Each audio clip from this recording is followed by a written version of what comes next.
Welcome back to another week of Instigating with Clarkey and Drury, brought to you by our friends at Conway Furniture, our friends over at Larry Hudson, Chevrolet Buick GMC, and of course the Listowel Squash Courts. I'm Ryan Drury, joined by Clarkey. We're very pleased to be joined by a great special guest, a guy we've had on the show before, and we're very pleased he could join us. He's in the middle of a busy road schedule for the Maple Leafs, the voice of the Toronto Maple Leafs, the legend himself, Joe Bowen. Bonesy, how are you? Good, Ryan. Good. Clarkey, good to see you. Are you still putting the tools of ignorance on, Clarkey? Oh, I am. And I'm getting better with age, Joe. I really am. So am I. I'm playing, and I just don't go down anymore. I haven't got to that stage. Then you have to get up. Have to get up, and that's really been a bit of an issue at 72. I've decided that, I'm now John Bauer. I'm playing the angles. Yeah. And if some guy scores on me, it's the highlight of his day anyway, so what the hell's the difference? The old Gord McRae hockey card? Oh, yeah. Yep. Stand up. Pads Exactly. together. Everything's good. Exactly. When Pooley got the job in Ottawa, I asked him if he needed a goalie, and apparently I'm way down on the list. So yeah. Well, I was when the Leafs went through their goaltending situation with Wall getting hurt, I immediately volunteered my services to Mr. Treliving. I did point out that I wanted 2 commas. And apparently 2 commas was just a little too rich for them at that point. I see. Well, let's dive right into goaltending. You know what? I'm drawing a blank already. Marty Jones has really stepped in. And like people are saying, well, the Leafs are using a third goalie, so cut them slack. He has stepped in and performed admirably in my mind, don't you think? Yeah, he hasn't stolen them a game, I don't think, but he has been able to keep them in games and play well through the course of it. Now, a lot of people are sitting back going, okay, wait till Wall gets back and everything else. I'm very, very high on Joseph Wall. I really am. I am really high on him. If you go to a game and you sit and watch the warm-up, you watch his head. His head and his eyes remind me so much of Eddie Belfour in that he watches every shot hit him and knows exactly where it is after it's hit him.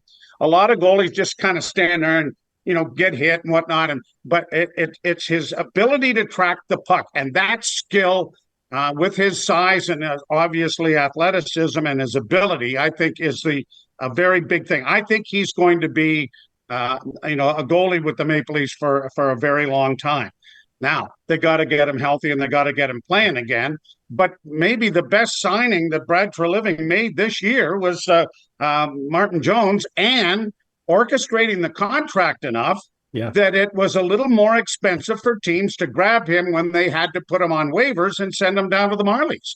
So, that's been a very important thing, especially the way Samsonov has struggled thus far this season. On that note, Bonesy, do you think that coming up toward the trade deadline, that goaltending is something that they might need to add to, just with Wall and the uncertainty around his health? I mean, give him his due credit. Like, when he has played, he was stealing them games. He was spectacular when he was playing. And Martin Jones, to his credit, like Clarkey said, has been playing really well as well. But Samsonov, complete wild card. He's almost near a point where you just can't put him in the net anymore. Is goaltending an area that they need to be concerned about depth-wise? I would, well, depending on how Wall responds, and that decision would be made closer to the trade deadline, and I think there'll be ample information and statistical data to back that up, whether they have to. I think at the present time the answer to that would be no. I think that they are, when Wall gets back and if everything is equal, I think that you would probably see Samsonov play in the American Hockey League, because you can't get through this. And Clarkey, you've played, and I've played at obviously a much, much lower level. And it's not physical.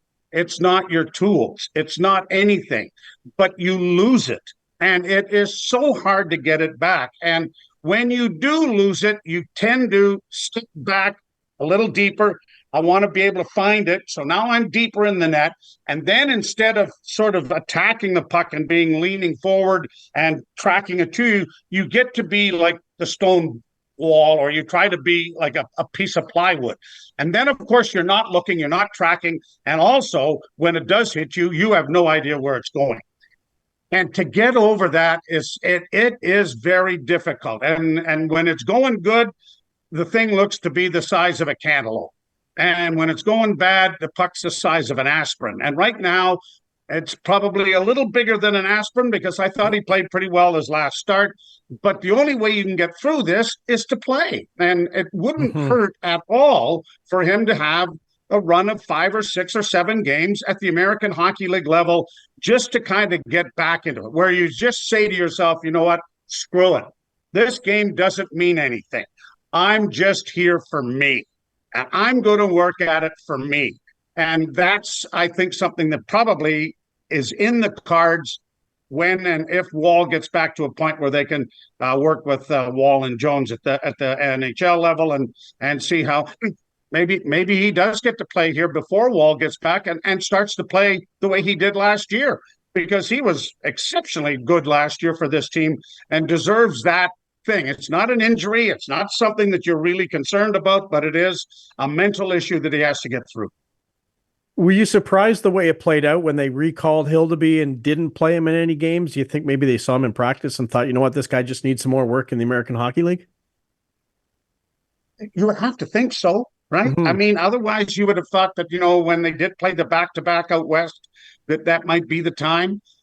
He's played well at the American Hockey League level. He's going to the All-Star game. He's a lot like myself in the net, 6'7". I said, that's 2 of me in there. I mean, that's ridiculous. But, I think that it probably was. And if we do put him in and he gets his doors blown off, first off, what's it going to do to his confidence? Right. And B, now what happens as far as the big team is concerned if something happens down the road? So I think that might have been it, but I really never had a discussion with anybody that would have said that was actually the thing. But you have to think that was the logical time, if he was going to play, was the second game of the back-to-back out in California. Yeah.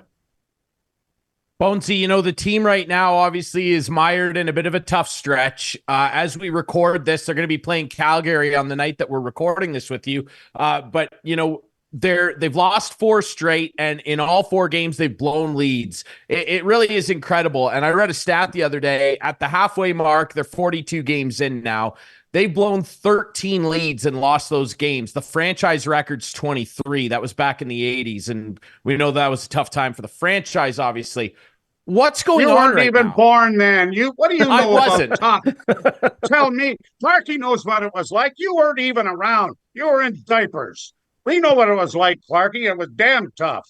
It was. Well, I know what it's like right now, and it's tough again. What is going wrong in your mind? Why can they not hold a lead? All kinds of things. One, their save percentage for the goaltending when they have a lead is like .863, which is obviously not good, but that's part and parcel of what happens. You know what? Every team goes through these things. And in the past couple of years under Sheldon Keefe, this team has played so well and so consistently well during the regular season that they've really not had an issue. I mean, a major league issue during the season that we better get our stuff together here and get going, or we're going to be looking up at a playoff spot trying to get in. And maybe this will augur well for the postseason when, they have faced some adversity. They have had to change their game. They have had to make sure they play better defensively when they do have a lead. So, 4-game losing streak it's not good, obviously, and the way that they have lost with having leads is not good either. But maybe it may be a bit of a blessing in disguise in that they're being forced to have to make some changes and to have to look at themselves in the mirror a little bit to figure out how they have to play right now. When you look at this team and compared to other teams during the regular season, it was always said, well, they're not physical enough. They don't play physical enough. They're not a miserable team, and that's what happens in the postseason. Well, they're among the league leaders in hits this year. They have been more proactive in the physical game than they have in past years, and that's without having Ryan Reeves play it and whatever. But McCabe, Benoit, Gregor, McMahon, people that you are asking to be more physical. So that has changed. They're a better team to face the playoffs, I think, now than other teams were in the past. But this bit of a dip and the obviously the searching within the mirror to say, what do I have to do to make it better? I think is an important part of the season. Now, this goes from 4 to 8 and then to 10, then look out. I mean, the Oilers came back from this kind of a thing, but it was at the beginning of the year. It's so easy to drop in the standings, and it's so difficult to climb because everybody's playing one another and points are being distributed back and forth. So, they better turn this around in a hurry, and it's a difficult part of their schedule to have to do it. How hot's the seat Sheldon's sitting on right now? I'm sure that it's warm, and it should be. I don't think it's hot. I don't think it's to that point now. You lose tonight, you go into Vancouver, who's played extraordinarily well, and lose there, and you can certainly feel the heat would be a lot more. And then a hot Seattle team, and then back to back with Winnipeg.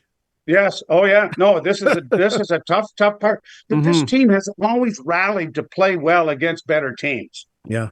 And I would expect that was what the coaching staff and everybody is expecting will happen here down the stretch. I mean, they played pretty well in Edmonton, and I may have felt better. I mean, if Austin Matthews, instead of trying to get out of the way to let the goalie make the save, just turns and takes one off the chest, they probably win the hockey game. So it's little things like that have to happen.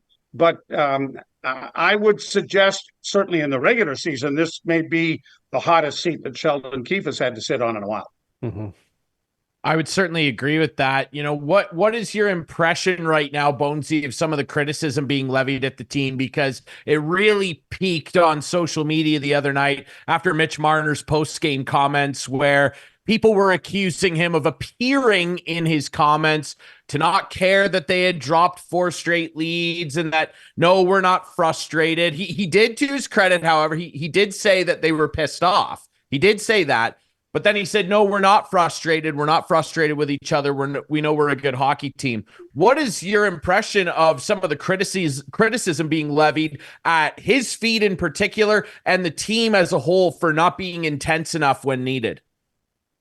Would you have rather of him to come on and said, this is actual BS. The world's coming to an end. We can't believe we're doing this. I don't know what was going on. I mean, you can't. You have to believe in the group that you have. And they have proven that they have a pretty good group as far as being able to win in the regular season and everything else. So, I again, 4 games is obviously concern. But it's certainly not time to kind of jump on the explosive and push the plunger down and try to blow up your room by having somebody come out and be overly critical. Well, it's not me, but those other guys, boy, we need to fix them. That's not going on. So I can understand Mitch Marner trying to, if for the lack of a better term, bring out the fire extinguisher for the media and try to hose them down just a tad. Because again, teams go through this. Every team goes through it. And you can look at some of the other teams that are in the playoffs and everything, and they're blowing leads too. So you have to kind of expand your horizon to kind of look at the big picture and say, okay, yeah, that's happening. And things have happened where other teams are having their times of trouble. They're losing 2 or 3 in a row. So I think that before that you can have somebody come out and start to really tear the room apart, I think you have to have a voice of reason come out and discuss it. Whether the media wants to hear a voice of reason is another question entirely. But I think as the group in that dressing room, I think that Mitch Marner probably handled it fairly well. Ryan and I have had this discussion. I think that's why the show is called Instigating. But can this team win, Joe? I love your opinion on it with the makeup the way it is now with those 5 guys making a lot of dough. Well, I don't know that answer, Clarkey. I don't. But would you rather give one of them away? Would you rather, like, why don't we just give Mitch Marner away? That way the money will look better on the ledger, and we'll get some stiff who's going to play on the fourth line and score 5 goals. There's no question they're the envy of a lot of other teams. Oh, absolutely.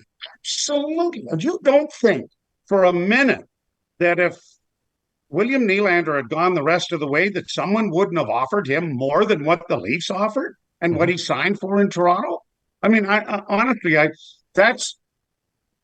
think we're blessed to have them, to be honest with you, because I was around when they didn't have squat to watch. Exactly. So I mean, how can you be overly critical of what they've done? Certainly in the regular season. Yes, I know it's all the postseason and everything else. They got over a hump last year with winning 1 round. Now they have to do it better. And it's the core 4 or core 5, if you include Morgan Riley in there, that have to do it.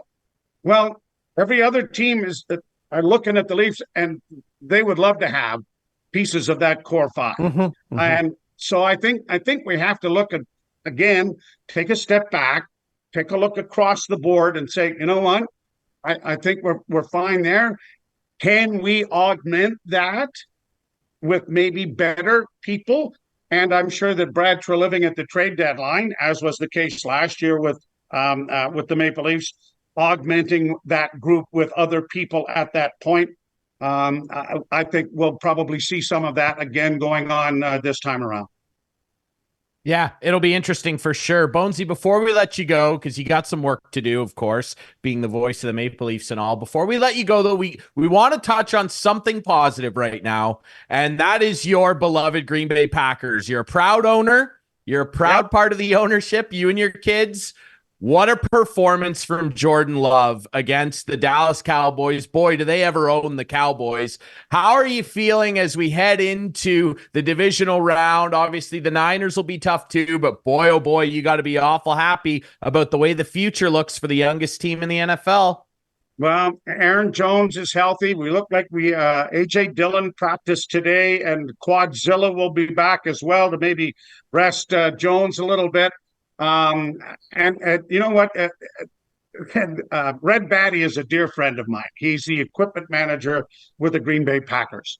And I said to Red, Red, these kids don't realize what they're doing. He said, yes. And for God's sakes, don't tell them. I mean, they're playing with house money.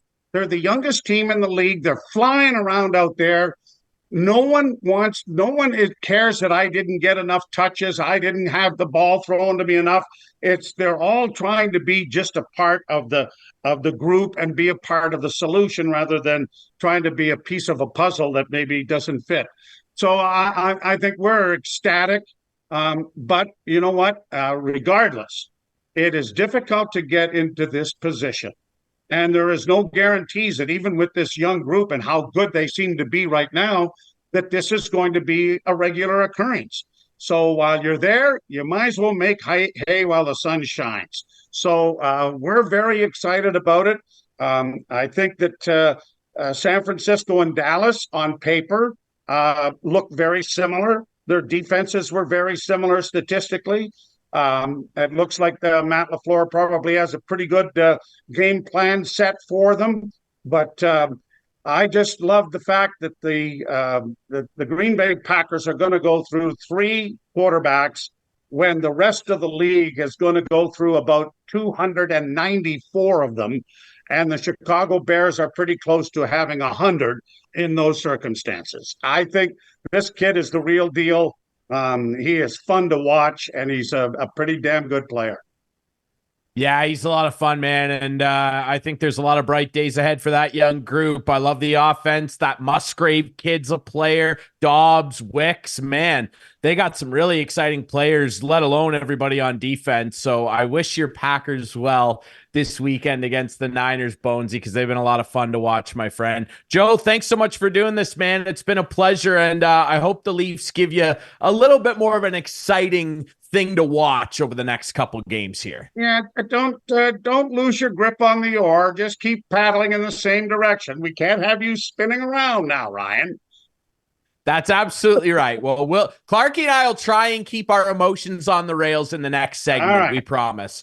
All right. Go. That's Joe Bowen, the voice of the Toronto Maple Leafs. We'll take a quick break. When we come back, Clarkey and I will continue to break down what's been a bit of a tough stretch for the Leafs. Are they about to turn it around? We'll touch on that next.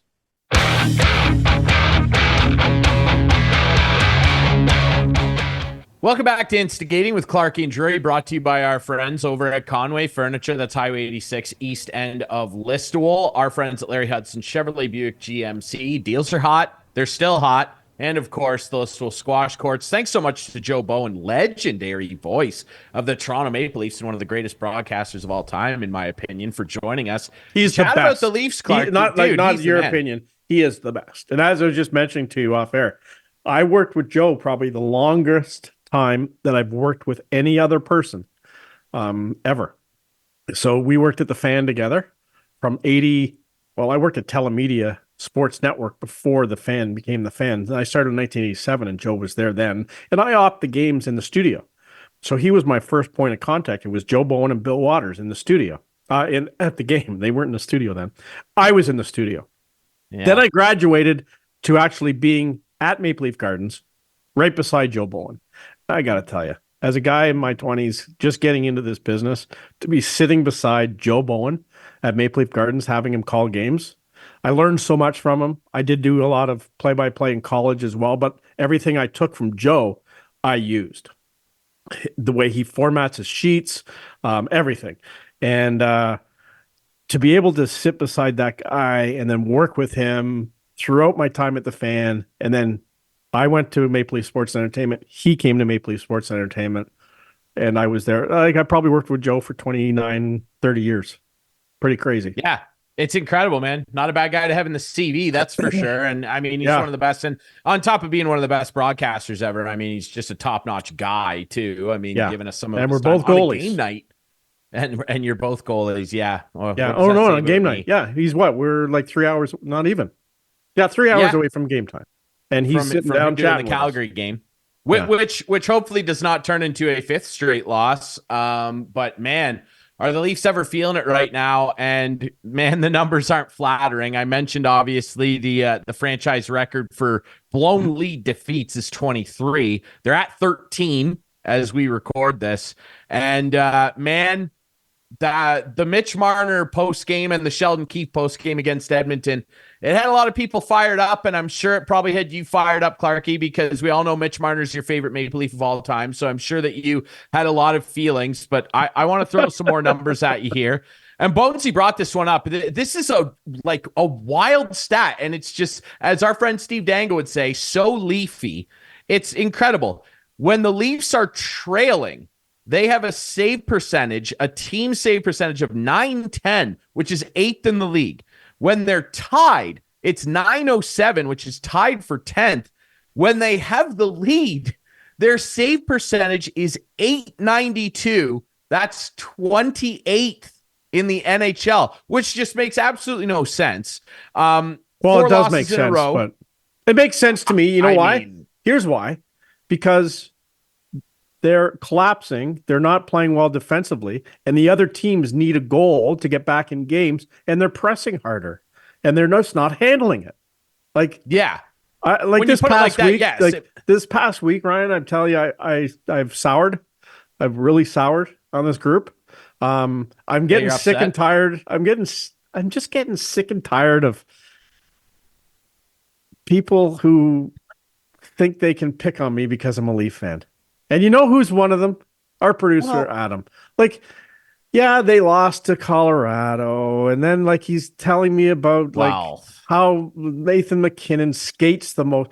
That's a stupid, irrelevant stat. I don't care how much a guy skates.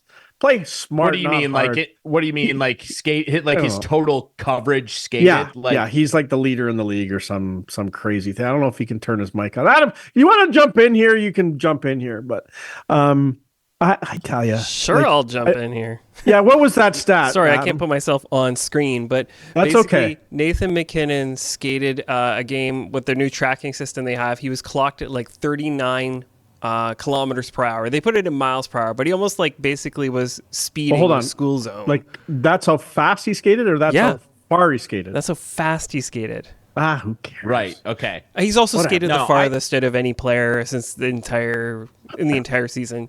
Since they've been tracking this season, he has the most miles of skating around the rink. Yeah.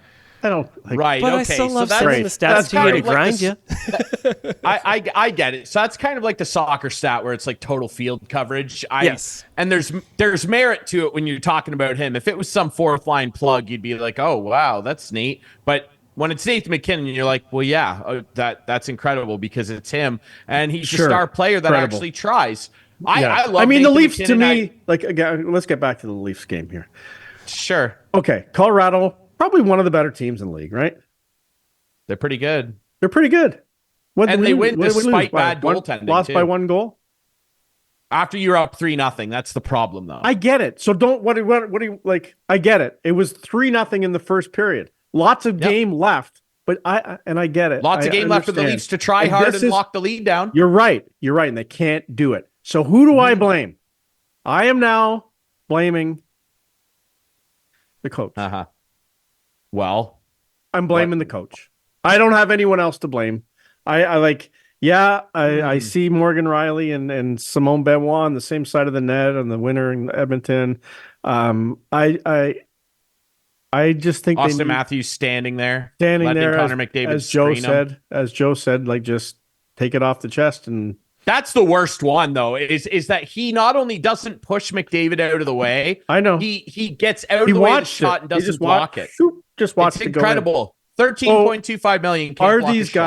Are these guys not playing now for Sheldon Keefe? They're trying to get him fired. Is that what it's come to? I don't think professional athletes do such a thing, but you gotta wonder. We know that's not true, though. We've heard enough athletes on podcasts say that, we didn't like that guy and we wanted him gone. Yeah, and I think they're at that stage. I really do. I think next Monday. It looks like it. Next Monday, I think, is the day. I think they're gonna be in tough these next 3 games. They'll probably lose 2 out of 3 or 3 out of 3. And next Monday after that Seattle game could be it. Because I think they would do it on the road. Simpler. Yeah, they probably won't do that. But Guy Boucher will take over at an interim basis and hope John Cooper comes in the offseason. Okay. I don't know. Right. Yeah, I don't know about that. But, I mean, the Leafs could certainly pay him. That's the wild thing about all this and what, boils down to some of their problems, right?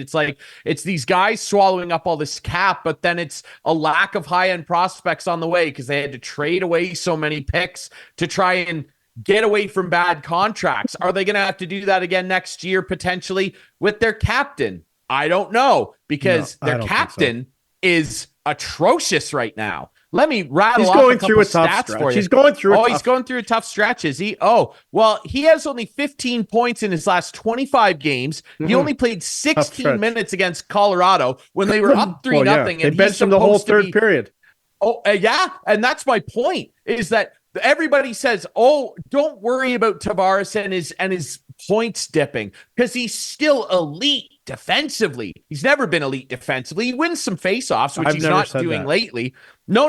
But people say, oh, don't worry about Tavares and making $11 million. No big deal. Even if he's not getting 60-something points, which he's on pace for 66 right now. He's on pace for 20. They're not going to buy out or trade John Tavares. Not this year. But with a year left on his deal next year, who knows? Because you look at the way this guy's playing, 0 points in his last 5 games, -6, elite defensively, real good defensively. Boy, is he ever good defensively. John Tavares has registered 1 5-on-5 goal since returning from Sweden 28 days ago. $11 million. $11 million for 1 even strength goal since the Sweden trip. He had too many IKEA meatballs, I guess. Willie Nylander did take them to IKEA. Where's he been since he signed his big contract? There's another joke. And I'm sorry. It's hard. It really is. It's hard for me to go in and criticize individuals because no one got it more than that guy. The Caps will never win with Ovechkin. I get it. It's hard. You can't blame one guy. However, when they perform like this and they're taking up this much cap in a salary cap world, as an aside, I can't stand that we have to talk about guys' salaries all the time. I know it's not fun. It's not fun. The owners are not losers. Fun. The owners are losers, and they're the ones that were signing off on, yes, give Zach Parise and Ryan Suter 12-year deals. The New Jersey Devils tried to sign Ilya Kovalchuk to a 17-year deal. Like, the owners were the ones signing off on these. Roberto Luongo, 12 years. Yes. Oh, no. Gary Bettman and the owners have ruined a lot of this game. They're losers. They're absolute losers. Now, as an aside, having said that, because I'm on the player's side, when it comes to money, they should all be making more money. When you live in a restrictive system like this, and then you've got guys swallowing up all this space and performing the way they do, having never won anything, it invites this type of criticism. I don't want to like personally attack guys or anything, but in terms of their performance on the ice, William Nylander is a joke. And what he should be doing is writing checks back to Maple Leaf Sports and Entertainment to give back some of the money that he's been cashing since signing that deal, because he's been literally an embarrassment. I haven't noticed him in the 5 games he's played since he signed the deal. It's absolutely unreal that guy's getting $11.5 million for a hot 36 games. It's insane. He makes more than Nikita Kucherov. And I know that's a deal that got signed ages ago. Mitch Marner signed his deal right after Nikita Kucherov and got more than him. Never won anything. It's psychotic to me that these guys are all making this much money and they lose and they lose and they lose and they lose some more. And then they go, we're not frustrated. I get it. Mitch Marner, like Bonesy said, he can't come out there with a match and gasoline and light everybody on fire and go, yeah, we suck. We're the worst team of all time. But let me stop you here. Let me stop you here. Go ahead. He needed to say, you know what? It's been frustrating. I got to be better. Everyone's got to be better. We got to win hockey games. And yeah, I got to be better. That's what I wanted to hear. Like, I'm not going to bring it up with Joe, but that's what I wanted to hear. Like, as a Leaf fan, that pissed me off. And then to continue it, Clarkey, and I'm mad right now. I'm not even a Leaf fan. Like, to continue it and go, well, we know we're a good team and we've proven we're a good team. No, you've not. You've not. You have not. They've done nothing. They've won nothing of substance. They're nearly out of a playoff spot. Like, if they didn't have loser points, they would be out of a playoff spot. They have 4 regulation wins in their last 14 games, Clarkey. 2 of them were against the San Jose Sharks. You don't have to hit me with these stats. I know. I have to hit the people. I got to hit the people with the stats. That's what they come here. But you said Clarkey when you said it, so you were. No, I know. But that's what they're at. And, I get it. It's if this continues, but here, let me ask you this. Let's change a little bit here. Okay. Do you think these players, I'm getting back to Sheldon Keefe, have stopped playing for Sheldon Keefe? Yes. B, can't understand what Sheldon Keefe's trying to get them to do, or they're just incompetent and can't play the hockey. Can't play. Yes. So, yes, I think they've stopped playing for Sheldon. I don't think they don't understand what he wants them to do. I think that they completely understand what he asks of them, but it's like asking... They just don't want to do it. It's like asking a camel to be a horse. You just can't. You're asking leopards to change their spots. They are not capable, these guys, as the core leadership heart of the team, which lacks a lot of heart. They are not able to play the way, and I can say this with certainty, Clarkey, because they've never shown they can. They are incapable of playing the way it takes to win 4 best of 7 rounds. Okay, then why are they going to? Then why fire Sheldon Keefe? Because that's about all they're. Because he's the only guy that doesn't have a no move clause. Well, I get that. It's the easiest thing to do. My ass. Yeah, I know. And it's not easy, my point is, I think they need, I'm not going to say a Mike Babcock type coach, but they need a guy. And that's why I don't understand if they're not playing for this guy. Craig Berube, Jared Gallant's out there. There's some coaches out there that, But I think it'll be Guy Boucher in an interim basis if they do something. And you know what? If Sheldon Keefe had proved that, and this team has proved that they can win in the playoffs, then this rough stretch is just a little rough stretch. But he hasn't proved he can win. So if you can't prove you can win, and you're in a rough stretch right now, they have the non-playoff teams breathing down their throat. You better make some sort of changes right now. And like, I don't understand the Corey Perry thing. Like, where's Corey Perry? Like, is he going to sign somewhere? Is he just like, what's going on there? I'm sure he will. Like, he's a guy that could help the Maple Leafs. Like, there's no question in my mind. But help them with what? Like, well, he's been a guy who's gone to a lot of finals in the last 5 years. So if you can help in the playoffs, charm. Hey, the guy doesn't have a horseshoe hanging out. No, but he can play tough. He can play tough hockey. You don't think so? Yeah, for 7 or 8 minutes. The guy's 39 years old. Like, it's like Mark Giordano and that brings me to Mark Giordano and TJ Brody. These guys have been warriors. They've been absolute warriors. God. But I tell you Brody's been a warrior the last 3 years. What movie have you He's been very good the last 3 years. Has he? This year? No. Has he? Yeah, he was brilliant last year against Florida, getting cooked in the playoffs in overtime when he let Sam Bennett walk around him like no one was even there. Yeah, he's and I saw TJ Brody. Is he ever good? Can't wait. So you don't think TJ Brody's a top 4 the first 3 years of his 5-year contract? No. What? Really? No. Fired up that he's not on my team. Guys, he's so easy to play against, and man, it's not like he's like horrible. Rasmus Sandin. Talk about easy to play against. Lot better player. I'll say that, with a better coach who the Leafs let leave and maybe shouldn't have, but that's a story for another day.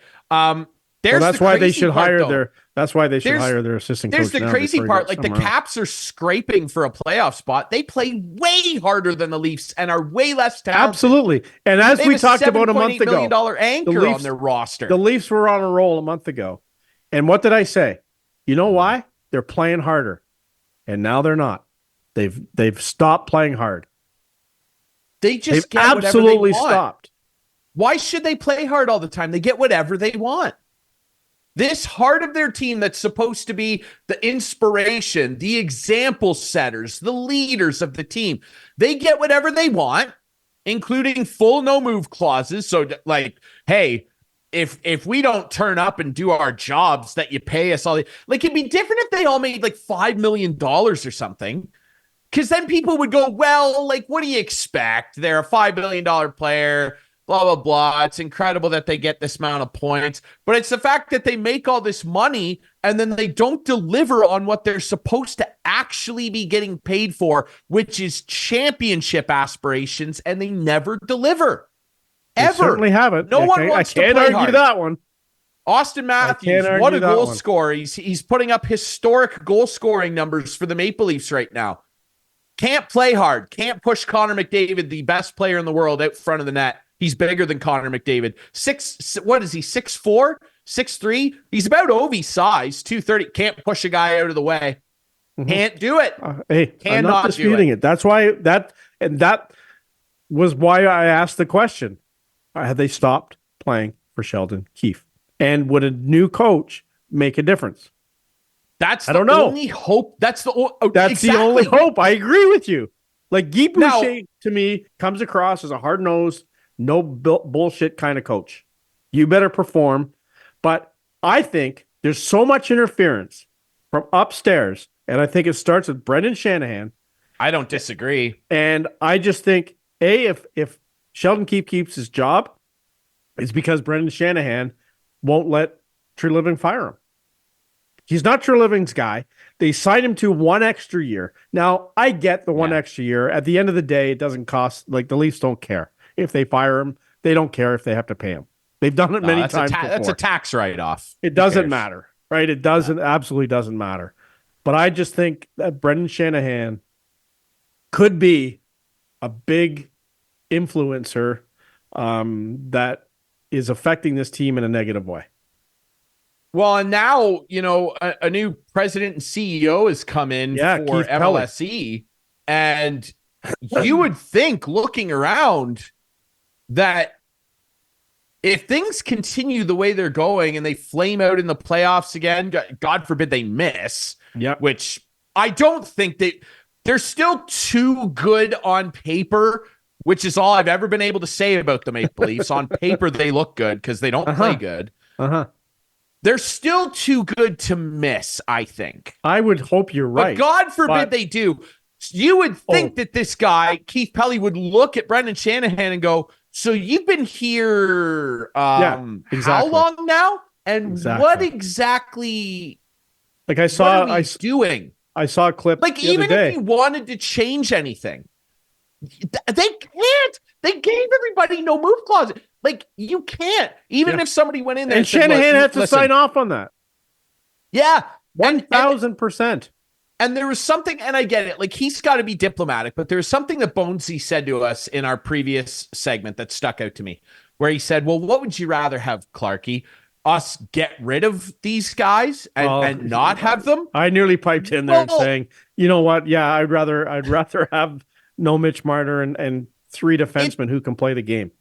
That's the thing. It's like, I really not would. So much, boy, would I rather go back to, the Kessel Lupul days and not have anything. Sure. But that's disregarding the possibility of taking that cap space and getting some defensemen and balancing the roster out. Like, these people that defend these guys, they're like, well, yeah, what? We're just going to get rid of a player like Mitch Marner? It's like, well, why is that such a big problem? Let him go. Have Nylander. You're not going to trade him. Matthews. You're not going to trade him. You're not going to trade him because he's got no move. But you're going to gain. You're going to basically trade for cap space by letting him go. You're going to have $12 million or $11 million open up. You go out and you sign some defensemen who can play the game. That's kind of what I'm saying here, Clarkey. Like, people go, oh, well, what if we didn't have them? Yeah, what if you didn't? And maybe we will. Anybody says, or two or three. Exactly. All anybody ever says is, look how unbalanced their roster is. I've been very consistent on my views of one of their superstars. Now, and I've always said, I don't think they're going to win with this guy. I've said it. And I haven't changed my tune. Bonesy also said there are lots of teams around the league that would love pieces of this core. Yeah, pieces of it, not it. Because everybody looks around and looks at it and goes, how the hell are they even skating a full roster with the cap space that they don't have? Like, what is this team? Like, I go out there and if I'm another player playing them and I look at that decor, I'm like, my God, I cannot wait to forecheck against this team. I can't wait. Because even though Austin Matthews might be out there and we're scared of him going down and ripping a wrist or bar shelf glove side, he's got to get the puck from us first, and he's not going to hit me. So what do I care? I'm going to dump it into the corner, and I'm going to forecheck on TJ Brody, who's going to treat the puck like a hand grenade and give it right to me. And then my teammate, maybe a Connor McDavid, I don't know, is going to go right to the front of their net. Their defensemen are going to do nothing about it. And I'm going to walk out front and let Connor stick his ass out in front of the opposing goalie, and I'm going to put one shelf and win the game. And you know what else? What do I care if Austin Matthews is out there? You know what else they're going to do? You know what else they're going to do? They're going to cross-check the shit out of them and not get penalties. They're going to do that too. Just to add. They're also going to do that. I had to put that in there because I know it's absolutely ridiculous. Like, the officiating. The officiating's bad for everybody. It's not a cause for this Leafs road for this downturn, but it was horrific on Saturday night. They should have got Manson should have got a cross-check, but you know what else should have happened? You know what I would have rather seen? Just someone go over and get an instigator and fight him. And that's a lot to ask. Yeah. That's a lot I know to ask. McCabe did go after their guy, Rantanen. But, wow. Didn't affect him, though, because Rantanen plays hard, so he doesn't back down from I understand that. Doesn't back down. That's not the makeup. It's just unreal. Like, it's they sit there and they want, and Marner's like, oh, we know other people are trying to create this noise. You play. Right. You play. We just react to what we see. And to sit there, the biggest thing about it, and this used to drive me nuts about my boys back in the day, is when someone would come out after a brutal, gut-wrenching playoff loss, like to the Montreal Canadiens when we won the President's Trophy, or Pittsburgh always until it wasn't, or Philly or New York. Someone would come out and go, I actually thought we played. You didn't. You didn't play well. You lost with all this talent. You lost. And then you have the gall to say, we're playing some pretty good hockey. Getting a lead and blowing it like this all the time is not good hockey. No, last year they held on to leads. So insulting to the fans. So what's changed? What's changed this year? Like they all got exactly what they wanted. Justin they Hall, cashed their checks no. and they just don't care. Alex Kerfoot, no. No, it's that more of their stars got paid more money with no move clauses, and they can't add to this roster in any meaningful way. Who are they going to trade to free up any space to improve this decor? Yeah, I know that they got the LTIR money for Klingberg. That's like a little less than $4 million. Like, who are you going to bring in that's going to, for that price, that's going to make a huge difference defensively? Like Luke Shen was admirable last year. Yeah, but you know what? Simone Benoit was playing just as well as Luke Shen did. He is. And cheaper than Luke Shen. A 36-year-old Shen, yes. Yeah. Absolutely. Like that was Benoit, a good I'm not being that was facetious. A good move. Yes, I'm not being facetious. No, I know. Has been We've talked about impressive. It. He's been impressive. Absolutely. But like, what are they supposed to do? Because like, who are you going to trade? What are you going to trade one of your decor on an already depleted decor? Like, are you going to trade TJ Brody, which they could do? He's in the last year of his deal. And now what? You've traded a like-for-like defenseman right now. Who's going to take TJ Brody at 5.5? You're going to have to retain some salary probably. And if you bring in a guy that's more expensive than him, that's a better player, and you want the other team to retain salary because you have no cap space, right? What, you're going to give away more draft picks that you don't have? No, with a farm system that's bottom third of the NHL. They have no high-end prospects coming. I like Easton Cowan. I like Fraser Minton. They're B+ prospects that are probably both at least 3 years away from being ready to play in the NHL. Much as I like those guys, what, you going to do that? Or what are you going to do? I got news for you. I bet Fraser Minton plays on this team next year because of the cap problems they're in. Of course he has to. Exactly. Fraser, get ready. Get ready. That's why they let him stay here 9 games this year. Get an apartment in downtown Toronto, brother. Call your realtor because you're moving. Exactly. And great for him, right? But is he ready? You love these shows, don't you? You love these shows, dude. You love when the Leafs fail. I don't love it when they fail. It actually frustrates me because I look at it and go, I've told you numerous times, I mean this sincerely. Like, I was a Leaf fan when I was a little kid because everybody was. So I just wanted to be part of the gang. I would genuinely love for all of the people in my life, many of them that are Leaf fans, to have this hurt end. Like, please. Thank you. So we can stop having conversations like this. Yes. But we can't because they refuse to change how they play. And again, we're not saying I don't want Mitch Marner to turn into Eric Lindros. I don't expect Morgan Riley to be Scott Stevens. But for God's sake, when the other team's star player and captain sets up in front of your net and takes your goalie's eyes away, you can't push them. Like, they can't even do the bare minimum of looking like they have some fight. Yeah. I can't argue it. They can't do it. Instigate anything. And this Tavares situation is getting near a point where they're almost going to, like, they got people saying online, well, maybe we should be sellers for the next 2 years until the Tavares money's gone, and then we can try and recoup some picks and try again. So you're just going to light these next 2 seasons on fire because you signed this guy to a ridiculous there's some stupid contract? People online here. Well, what else are they going to do? Because who are you going to trade? You can't trade one of the big guys who are worth the most. You know who the most valuable player on their roster is right now? You have one more year next year of this. Yes. The most valuable guy is probably Matthew Nyes. It is. It is. Absolutely. How could you trade him? You can't. How could you trade him? You can't trade him. You got nobody else coming behind him who's ready to play the type of role he plays. I know he's struggling right now, but I think he's going to be a really good player. Yeah. And will be affordable for the next few years. So what, you're going to trade him for a defenseman? No, you're not trading Matthew Nice. You're not trading Matthew Nice. He's the most valuable guy probably to a lot of teams on the team right now. You can't even fathom trading him. No. How would you make that work? And the money won't work. The money won't work because he's making league minimum. Exactly. He's not making league minimum. He's making rookie minimum, I should clarify. Yes. But it's just and again, I hate that we have to do this calculator game. I don't want to be in calculus class. I hated calculus. I hate it. I hate it because my team Gary is the richest in the league, and they should be able to spend their money. And it pisses me off. It really does. I agree. It really does. Even just give me a luxury look how well it worked for the Leafs in the 80s. Anything. Yeah. Yeah. Look, under any circumstances, incompetence has no bounds. We know this, but it's just unreal and it's not fair. Yes, but this is the world we live in. And unfortunately, and I understand again, before we move on to our final segment, I understand again, of course, as I've said, I'm pro player too.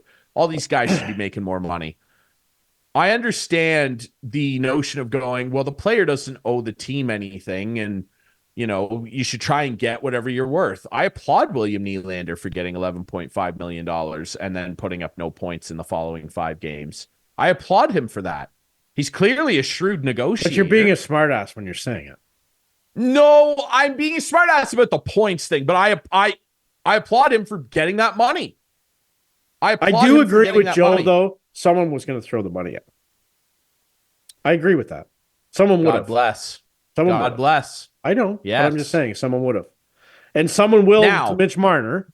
No doubt. It's just someone will to Mitch Marner, but he's the guy. I'm telling you right now, if they sign him next year, they will. They will sign him. He'll get 6 years at 12-3. I think they've had enough of Mitch and Paul, and they're just buying the time until. What evidence is there of that? They never bench any of these guys, particularly him. Remember, they tried to. They tried to the one time, and then he broke the stick rack and cried. I know. What a little baby. And then Sheldon had to apologize to him. I know. Oh, I know. That's the thing. They can bring in anybody. That's why they don't have any accountability, these guys. And they need a coach who's going to say to Brendan Shanahan, I'm going to coach this team the way I coach this team. And who's going to do that, though? Well, Brendan won't hire it's not who's going to do that. Right, exactly. Because you know why? You know why we know that?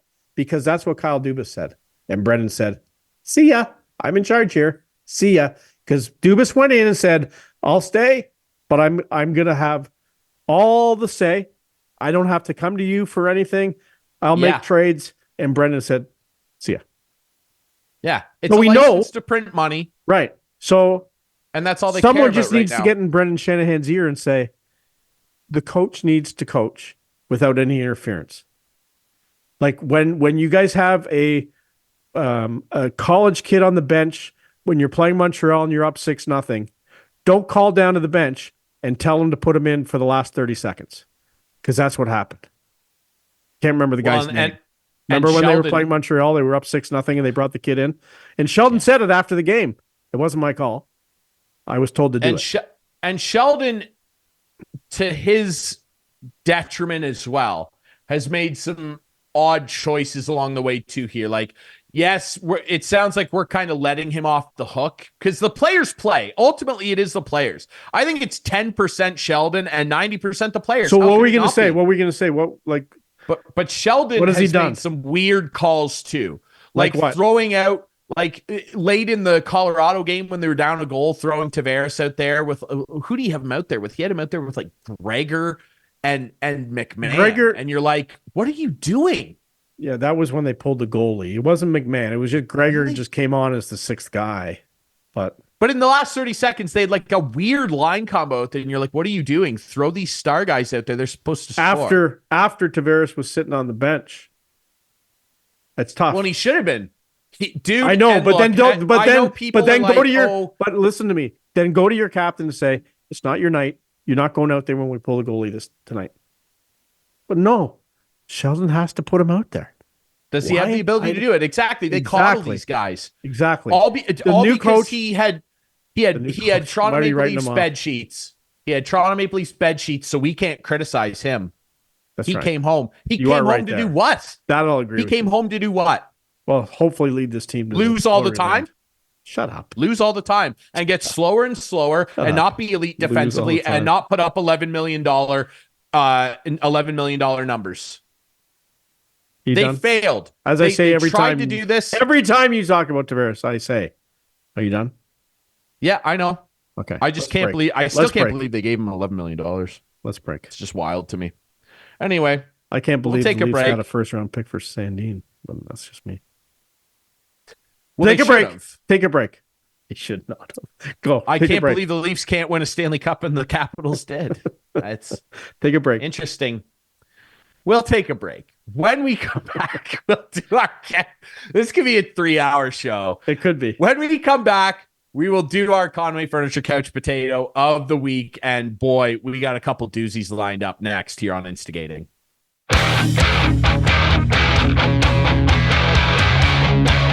Wrapping things up this week on Instigating with Clarkey and Drury. Thanks again to Joe Bowen, legendary voice, the Toronto Maple Leafs, for joining us. And now at the end of the show, you know what time it is, guys. Come on. It's time for the Conway Furniture Couch Potatoes of the week. And my goodness, it's been a heated show. It's been good. Red. It's always good when the Leafs lose, eh?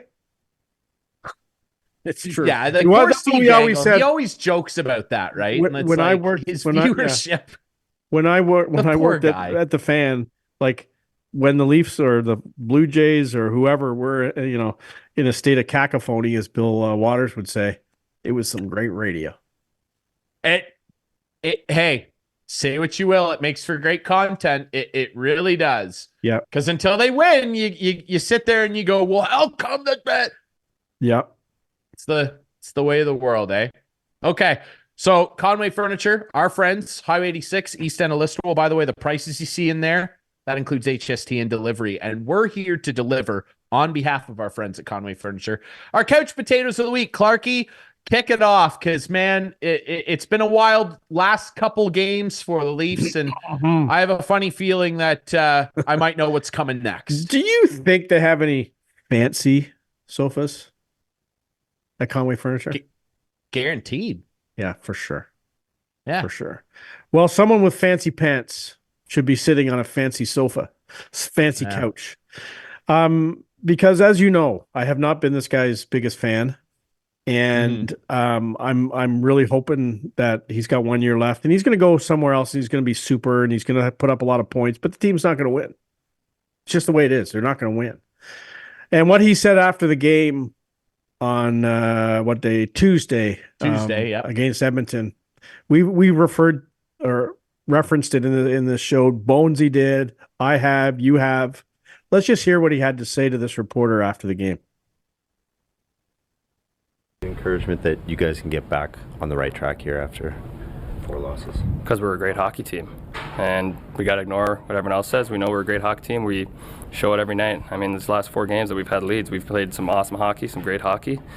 Like I just said, stuff goes your way sometimes, stuff doesn't. So for us, we just can't get frustrated at each other. We know we're doing the right things. We're talking a lot, communicating well on the ice, off the ice, and it's going to come. So stay patient with it. Don't let anything outside of us frustrate us or get us, angry. Just got to do what we do. Do you feel frustration seeping in? No, but I think, a lot of people on the outside are trying to do that. So that's how it goes. For us, we know we're doing right things. And, again tonight we did a lot of right things, did a lot of good things. That's why it sucks when it slips away like this. As you mentioned, you guys are doing good things to build these leagues. What are you liking? What are some of the positives you have seen during this stretch? Just the flow of our team.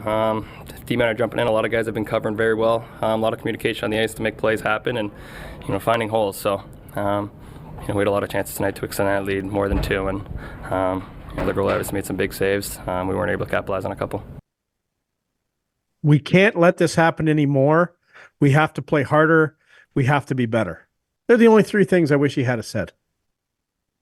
Yeah, man, just the part of that too that I forgot that really sticks out there hearing it word for word is we play well every night. We bring it every night. Oh, man. Yeah, they really did in know. Buffalo, eh? When they lost to the Sabres, they played well. You know, I just again, I feel bad for you and the rest of Leafs Nation because, you know, for as long as they bagged on my guy for he only cares about Russia, he wants to go home, he's not a leader. He always showed up and put points up in the playoffs and ran people over. Like, even in the losses, I never once said, God, I wish Alex Ovechkin wasn't on my team. I always went, where are these other guys helping this poor guy? He'd sit there and have like a goal in the losses. He'd have in an elimination game, he'd have like a goal, 12 shots on net, 15 body checks and 4 blocked shots. And you'd be like, he's the guy that you're crapping on? I never once sat there and went, I hate Alex Ovechkin and I hate Nick Backstrom and I hate John Carlson. I wish they weren't on my team. I never once said that. Those guys brought it all the time, and people would dump on them and go, see, they can't do it. They would always show up and do stuff, and they would play hard. They'd play physical. That's the difference, man. They play so physical that Nick Backstrom doesn't have a working hip anymore. I just don't get it. Okay, let's move on to yours, please. I've had enough. Yeah. Okay, this is even worse. We talked a lot tonight for good reason about the Leafs, and they don't do this, they don't do that. This is worse. My couch potato of the week might be the worst one I've ever had. Oh, no. This guy is a criminal and is a modern-day mob boss, and I can't stand that the good people of Buffalo have to be under the reign of this putrid man, Terry Pegula. Look at this stadium. I know. Now, you can't control the weather. Uncle Terry can't control the weather. And Old Man Winter came knocking, and he might have brought his brother too.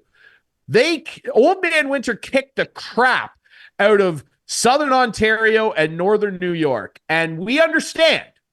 Buffalo is full of snow. These are the stands. By the way, this isn't Saturday when the big dumping came. These are fans arriving. Day. Yes, this is game day. Terry didn't want to shell out money because he's so friggin' cheap. So we're talking about the guy that completely gassed a bunch of European scouts for the Buffalo Sabres. He won't put money into repairing broken seats and drink holders and old nacho cheese off the floor at the Sabres arena. Just ask our friend Dwayne Steinell about that. Dwayne, we love you. This guy is having the public build him a new stadium. He didn't want to shell out money to get a crew in there to properly clear the snow out of the seats. And the good fans in Buffalo, what they do, they ended up making the best of it. They pile in there with some visiting Steelers fans, and they were throwing snow up in the air when the touchdowns came. And thank God the Bills played well. But it is embarrassing to me that a guy that's worth north of $6 billion had crap like that. That's the state he left the stadium in.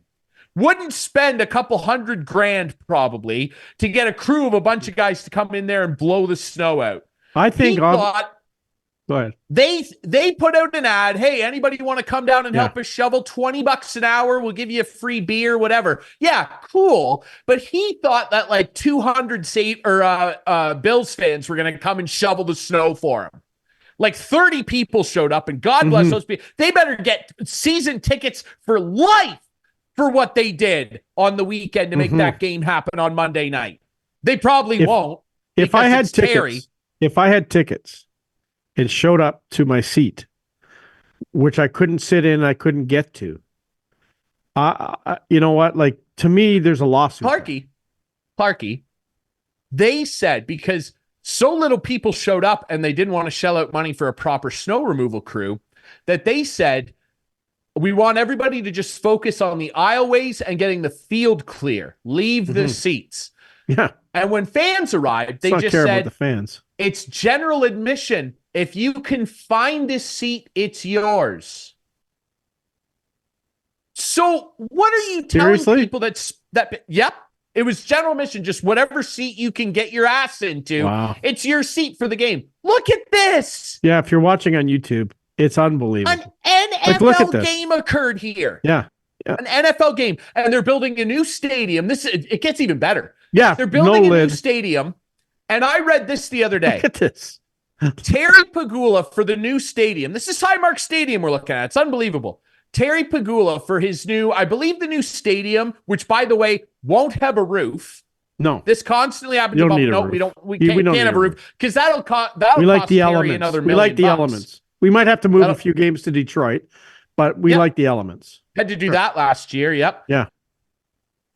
He's getting, I think the new stadium costs about $1.8 billion. Terry Pegula and his ownership group are getting $850 million of public money to help build that stadium, which is the largest public subsidy for a stadium in North American history. This year, Buffalo, the greater Buffalo area, had to cut education costs by $800 million to help fund it. This guy's worth $6 Well, if you've been to Buffalo, billion. they don't have much education there anyway, so we're okay. Okay, Clarkey. This guy's worth $6 billion. Okay. I am tired of this. I'm tired. And it's Terry who's in my sights right now, and you should be embarrassed, Mr. Pegula. You are a moron. But it's all these owners that constantly get public money to build their stadiums to have their toys hold the town and charge us $22 for beers. We're gonna move. And hold the town hostage. I'll move. Done. That's right. Move. Oakland A's. Move into the middle of the friggin' ocean and disappear then. Play on the polar ice caps. They're going to be gone in a few years anyway. Yep. It's embarrassing. I'm embarrassed and I feel sick for the people of Buffalo. I love that city. I've had a lot of fun there over the years, going to Bills games. Oh, Sabres that's good. games. That's good. It makes me sick. Yeah, I've been to that $6 billion mafioso loser held them hostage and then did that to them. Embarrassing. That's my couch potato of the week. Good one. I'm having an aneurysm right now. I have to stop this show. And just to wrap up the show here, before we get to a couple other things, I had a phone call yesterday, and I picked it up, and I go, "Okay, you're right. Shut up." Ian Doig. Oh no, because he's been like going crazy on Facebook. We got to get him on soon. We got to get him on soon. He's having a time on Facebook. He got a new jersey for Christmas. It's got a Matthews jersey. I got a Matthews jersey. Yeah. It's locked in a closet. He's never putting it on again. Yeah. There's a guy, I've never seen a guy say so many times he's done. He's not watching anymore. But he confided to me yesterday. I'm going to let this out of the bag. That's the sickness. He only said he's not going to watch it live. He's watching every game taped now. I'm like, well, what's the difference, buddy? Anyway. Yeah. Anyway, his golf game, though, he tells me his golf game is on fire and he can't wait to play. He's putting and he's got a new place in Barrie that he's training and giving lessons. I like it. So yeah. Well, you can bet we'll hit the links again with him this summer. That was a great We'll do another show. I got my outfit ready. 100%. Okay, Ian Poulter. Thank you, dude. That's going to be great. So his putting is hot. His putting is hot. His putting's hot. You know what else is hot? Clarkey? You say it better than me. Larry Hudson's Chevrolet Buick GMC. The deals are hot. Tell us about them. Well, we've still got the 23 clearance going on right now. We're clearing out the 23s. Not many left, but there's still some. So come on down. Select new 2023 models. Big dealer discounts. Finance rates from $199. Things are good. Had a busy day today. A little warmer today. It wasn't minus 14, minus 15. Brought some people out, and it was a busy day in the dealership. So it was a good day. And if you have a sales rep, call them up, get in, talk about some options. If you're looking for one, I'd be glad to talk some Leafs and Green Bay Packers and Buffalo Bills and Washington Capitals with you. Absolutely. Why not? Yes. If you're in need of a new vehicle, go see Clarkey or one of our other friends down there at Larry Hudson Chevrolet Buick GMC. Hey, you want to be a couch potato along with us? Yeah. You go see our friends at Conway Furniture. That's what you do. They got all kinds of stuff in there. And again, the prices, HST and delivery fee included. That's a package. That's a winning formula, unlike what the Leafs are doing. Conway Furniture knows how to deliver in the clutch, and they do it for you when you go and visit them. Highway 86 East end of Listowel. Yes, say it like Phil Maine. Just east of Listowel. I should say most Phil, things like Phil Maine. Phil. You know what? We should get Phil on our show. Phil is a huge sports fan. Do it. He's a Packers fan. Sports. He's probably happy as well. Yes. I'll tell you what. You know what? Let's have Phil on next week because the Packers have a big game. Win or lose, yep. We'll get Phil on, and I'll leave that for you. But you get Phil. Here's the thing, though. Phil's like an eternal optimist. That's okay. So, like, no matter what, I still think the Leafs are going to win the cup this year. And you know what? If there's anybody that can talk you into that, it's Phil Maine. All right. Remember, also, you can visit our friends at Listowel Squash Courts. And have you it's played cold outside? Recently?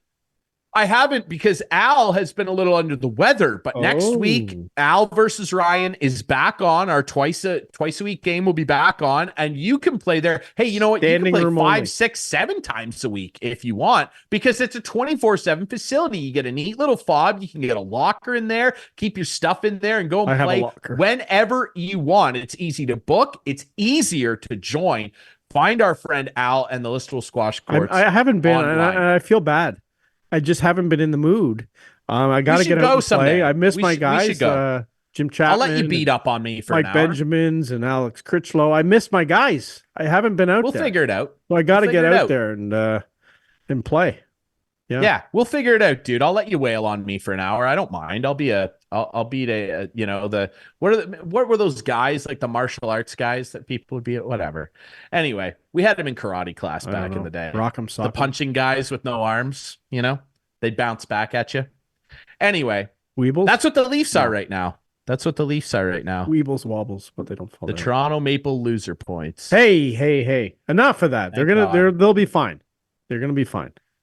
We're going to be fine. And you can as well. You'll be fine. Just go visit our friends at Conway Furniture, Larry Hudson's, and the Listowel Squash Courts. And remember, you can watch the show Friday nights at 8, Sunday nights at 9 with our friends on Whiteman TV. That's Channel 6 for Whiteman subscribers. We debut on our YouTube channel Friday nights at 9. You can follow us on social media at Instigating Pod, and you can listen to the podcast version on all your favorite podcast apps, including Apple and Spotify. Like, it's so easy, guys. And hey, some of you already know that. We appreciate you watching, okay? Clarkey, are we going to be all right? We're going to say goodbye. We're fine. Calm down. We're fine.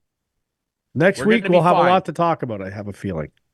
Yes, we will. It will be very interesting no matter what happens. We appreciate you listening to and watching Instigating. We'll be back next week.